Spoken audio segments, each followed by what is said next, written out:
Good morning and welcome to the College and Prep Future Spotlight Series. We're really excited today to be here with Heather Eckert from the Indian Mountain School. As you know, at College and Prep, we really strive to assist families in their search for the most fulfilling and beneficial path for their child's academic journey, so that they can really feel excited and confident and rewarded at school. We work with families of all ages, from preschool to high school, postgrad, gap years, and even up through college. And it's such a wonderful opportunity for us, speaking with Heather today, to talk about one of the often overlooked or maybe not overlooked, but misunderstood portions of the boarding school world, which is the junior boarding schools, which we just love being in contact with and know that they have such a lot to offer for our students. Heather, it's great to see you today. I would love to have you introduce yourself and talk a little bit about Indian Mountain and what it was that drew you there in the beginning. Thanks so much, Elizabeth. So again, my name is Heather Eckert. I'm the assistant head of School for Enrollment Management and Director of Admission at IMS. I previously in my career have been primarily in secondary schools. I taught internationally, and then I worked at Blair Academy for about 8 years and was most recently at Hotchkiss as the director of admission operations. I actually still live on the Hotchkiss campus. My husband is the director of their teaching and learning center. And we have 3 young boys that are down the road at Indian Mountain with me. I was super happy and, felt very fortunate to be working at Hotchkiss. The students here are amazing. But I was actually convinced by the head of school at IMS to come team up with her down the road. I had worked with Indian Mountain graduates previously and at both Blair and Hotchkiss, and they were always super well qualified students, but also students who had such strong character and confidence. And when I first met with Jody and she's our head of school at Indian Mountain, began talking to her about her vision for the school and her thoughts for the school moving forward, and about after she completed her first year, I literally interviewed with her and took the job 3 days later. So I was super impressed with her leadership. We were moving forward with a strategic plan at that time and a campus master planning process. And so it's been a really fulfilling and exciting 5 years working with her. That's great. And could you talk a little bit about the age range that you have at IMS and the types of students who really do well there? So we are pre-K through 9th grade. And so we are day school. I like to say sometimes we're sort of 3 schools in one. We are day school. We have a lower campus that is pre-K through 4th grade day. And then we have an upper campus that has boarding and day students, boarding students grades 5 through 9, and day students grade 5 through 9 as well. We have primarily 7-day boarders, about 100 students, but we also have a small number of 5-day boarders that are with us during the week, and their parents usually either live locally or within, I would say, an hour to an hour and a half radius from school. Your point earlier, I think that having worked in secondary schools for many years, that junior boarding schools are honestly the best kept secret in the boarding world, and they are really a gem and a gift for the right students that are ready.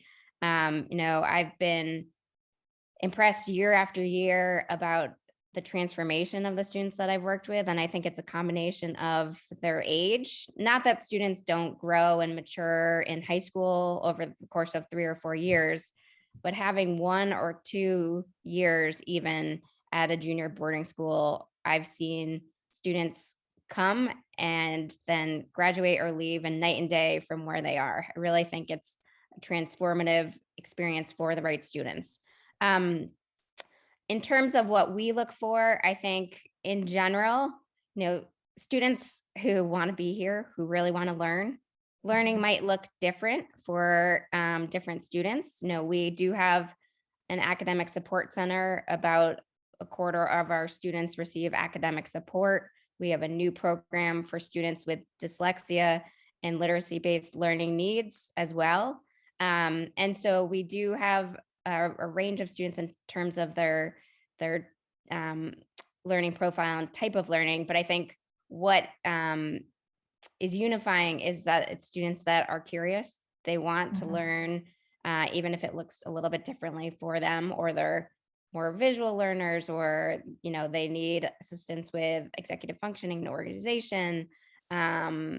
We have students that are ready for the top boarding high schools tomorrow. And then we have students that are just finding their way and trying to figure out what they're really passionate about and might need some more assistance with particular subjects, or perhaps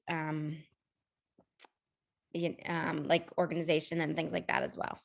Okay, great. And it sounds like, you spoke to the curious learner. And I know that IMS is on such a beautiful piece of property and has such great schools in close proximity. Can you talk a little bit about how between the, sort of how the strategic plan has unfolded over the last 5 years, as well as the campus itself, how that really has lent itself to the curious learner? Absolutely. And, while the pandemic has been challenging for so many people, it reinforced who we are at IMS. And I think in a lot of ways, we've been able to embrace it because the place that we occupy and where we are, we're on 600 acres. We have our own mountain. We had recently, just before COVID, completed a net zero academic lab at the base of our mountain for all subjects, not just math and science. That's powered by a solar field, and some of our ninth graders in their capstone project actually helped design that with our director of buildings and Oh, grounds. wow. And so that opened literally, it was supposed to open the March when all of students and schools in Connecticut were closed. But this past year, I think what has just happened is it's pushed even more of our learning outdoors and really taking advantage of our location where we are. And not just, the classes that you would normally expect, but having Latin classes outside, or math, or, trying to be more creative and project-based learning, which is a direction that we are already heading in. But COVID really just pushed that quicker in a lot of ways. Our strategic plan, we're actually in our final year of it. So as part of that, we rewrote our mission statement of our school. It is now Indian Mountain School inspires and instills each in our community the courage to climb, the joy to create, the passion to learn, and the spirit to contribute in kind and meaningful ways. And then as part of that strategic planning process, we identified 5 areas of focus for the next 5 years, which has carried us through. Again, I said we're in year 4, and those priorities have been our community as a classroom, our mountain as a classroom, teaching for relevance and purpose, really making sure that we're looking at best practices and research and how our students and the age of students we have learned best. Life through service, which is the founding motto of the school. And then for IMS, which was really just looking at facilities and a campus master plan. We built we call it the OWL, the Net Zero Academic Building. And we're coming up on our 100-year centennial this September. And so we will be opening a brand new field house that we're super excited about. It has space for 2 multi-purpose courts, like basketball courts, volleyball courts, a fitness center overlooking that indoor space outfitted with Peloton bikes, and 4 squash courts down below. Also adjacent will be a turf field with a porch that looks out from our the field house onto our student center and turf field. So that will create sort of a hub for our upper campus students. As part of it, we also looked at a campus master plan and have been renovating all of our dormitory common rooms, adding boarding beds. So now we have about 105 boarding students, and just really looking at where we want to be in the short term, but also the long term. We are starting our second strategic plan with Jody. And so there is a committee that's working on that right now with different constituents on campus. And we also have some outside folks that are also sitting on those committees. And so that will be finalized this year and lead us into the next 5 years. And so I have an idea of what the focus is going to be there, but we'll have more information to share certainly by the spring. And all the information about our current projects, the field house, our strategic plan can all be found on our website as well. That's great. And it's, there's so much information that you can find on a website, and IMS, has such a wealth of information. But I think one of the things that is sort of, it's sort of intangible, is that sense of community on campus. And there are so many traditions and things that we do as part of our family when our kids are home. But speaking as a boarding parent, I know there are a lot of traditions on campuses as well. And I'd love to hear, as we wrap up, what are some of the ways that IMS really sort of brings that family feel to campus, and maybe what some of those fun traditions might be? So we just had our favorite tradition on campus. So anyone who comes to campus will hear about Maroon and Gray and Mountain Day.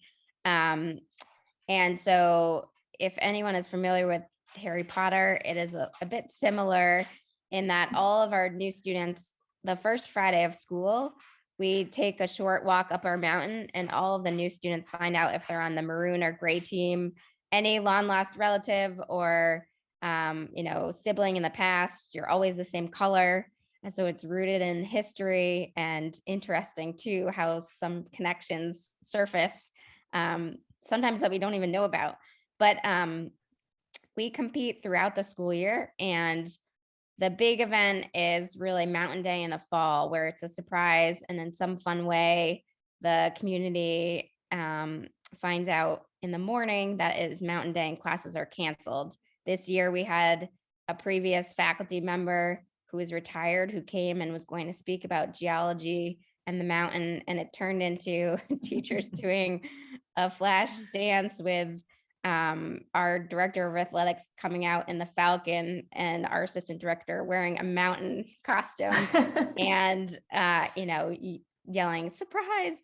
But the students track the weather for the few weeks before, because it's always a super nice day. And they compete in everything from obstacle courses, tricycle racing, pillow jousting. We hike up the mountain, have lunch on part of the old ski course, and come back down for tug of war, egg toss, you name it. And at the end of the day, the 9th grade tradition is that they have a slip and slide. And so everyone cheers as the 9th graders have a slip and slide. That is a really, really big spirited community event. In the winter and the spring, we have Maroon and Gray track and field day. In the spring. In the winter, we have winter carnival. And so it's not a surprise, but we have a Maroon and Gray trivia competition in the morning, and then we head up to Butternut in the Berkshires, and the students choose snowboarding, skiing, or tubing. And throughout the year, we add points for academic commendations, captains, leadership. We have a kudos cards that students earn if they do something kind for someone else. Our biggest award is the mountain card, which is awarded usually to 5 to 7 students, or maybe less, a year, which is our highest honor. And so they add up all of the points for all of those things, and at the end of the year, it's announced who is the winner, and the winner gets to fly their flag for the next school year. So, it's a really great school tradition that brings the community together every year. That's great. Well, thank you so much. It's been such a joy hearing more about IMS, and those little bits and pieces that parents don't always see on a website. So it's great that we had an opportunity to share that. Heather, if people would like to get in touch with you to learn more about IMS, what's the best way for them to do that?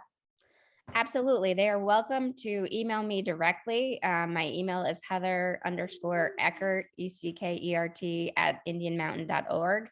You can find all of my contact information on the website. I'm more than happy to set up a Zoom, or you may contact our admission office. Ruth is our office go-to. She's in charge of everything.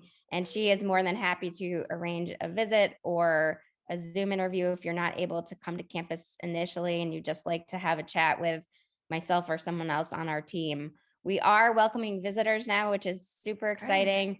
And we have been able to also use student tour guides again too. So for the tour guides that are vaccinated, we have families going on tour with our students, and they can do an informal tour first or set up the tour and interview at the same time. So they would tour and meet with someone in our office right after that. And we can set Oh, that up that's great. daily. We are not generally open on the weekends because we do not have Saturday classes. We have a study hall because we really feel like our kids at this age need a break. And so we have weekend activities all weekend and study hall on Saturday mornings. But we generally find that it's most helpful for families to come during the weekday when they can see classes in session and get to Right. experience what it's like with faculty and students around campus. Awesome. Well, thank you so much again. And we look forward to talking to you soon. Thanks, Elizabeth. Thank you.